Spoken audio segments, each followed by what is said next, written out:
The garden that grew backwards. An old woman inherited a magnificent garden from her grandmother, roses, orchids, and exotic plants from around the world, each more beautiful than the last.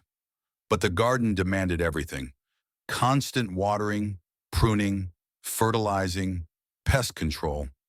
She spent 16 hours a day maintaining what others had built, with no time to simply sit among the flowers. One autumn, a terrible storm destroyed half the garden. Rare orchids were uprooted, prize roses flattened, the fountain cracked.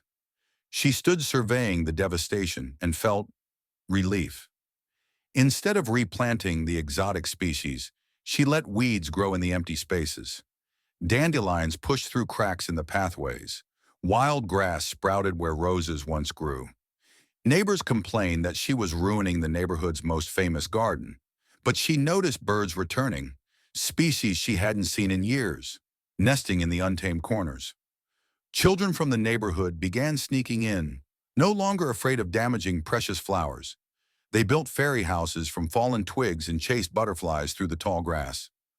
Local naturalists discovered rare native plants returning to the area, seeds that had been dormant for decades, waiting beneath the exotic imports for their chance to grow.